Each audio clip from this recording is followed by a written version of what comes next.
Jackie Smith, the woman who banned Michael Savage from the United Kingdom, herself, one person, says, I was not up to being Home Secretary. They took a school teacher and made her the equivalent of the Department of Homeland Security head. Can you believe it? I was not up to being Home Secretary, she said. Can you believe this? She said, when I became Home Secretary, I'd never run a major organization. This is exactly what Obama is doing in America. He is taking untrained, unqualified, inexperienced people and putting them in high positions, and that's what's going on here now. Well, Jackie Smith, the woman who banned Michael Savage from the UK, saying I was not up to being Home Secretary. To me, that makes it a slam dunk, get my name off the list. But it's not that easy. You don't understand this. You just don't understand this. You don't get it. You just don't get it.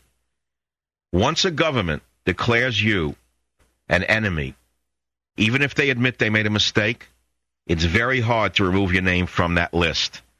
I've spent a lot of money and nothing has happened yet. Nothing has happened yet. The United Kingdom is still declaring me equal to a terrorist and a murderer. I want you to understand how bad this is for you and freedom of speech. Moving on to how bad America is right now, Obama says that the top income earners are just lucky. That's because he himself has never done anything in his life. Everything was handed to him.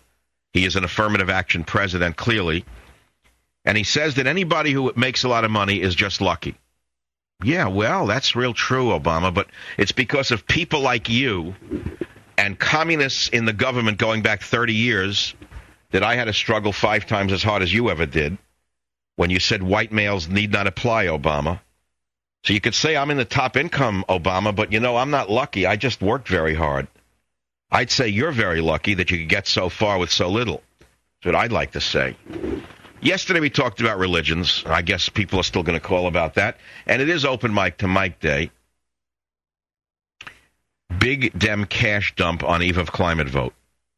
The 3 House Democratic leaders who were whipping members of the climate change bill gave tens of thousands in campaign cash to party moderates around the time of the 219 to 212 vote.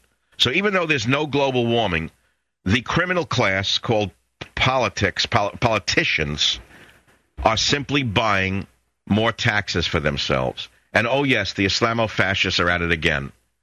They set off bombs in 2 major league hotels in Jakarta, Indonesia, killing scores and injuring well over 60 people. But that didn't make it to your local paper.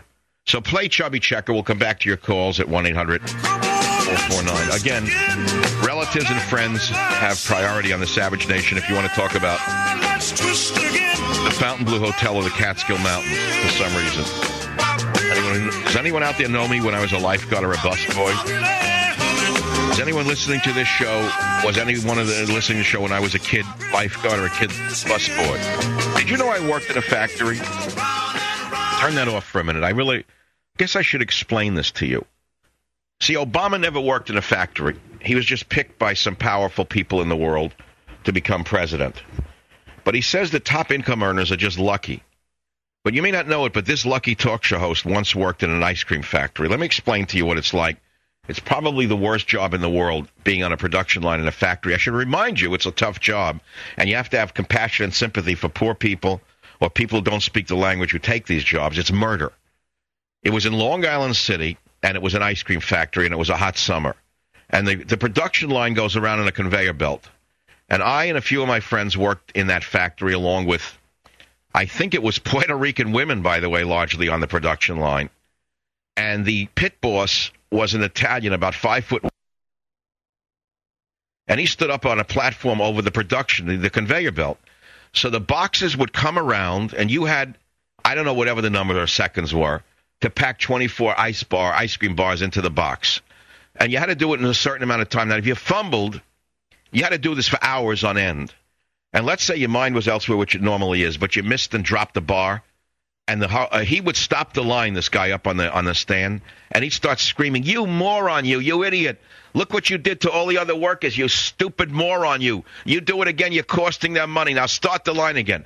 See, that's how America worked. When America was really good, we had guys like that pit boss who could call you a moron when you were an idiot or a moron, your mind was distracted.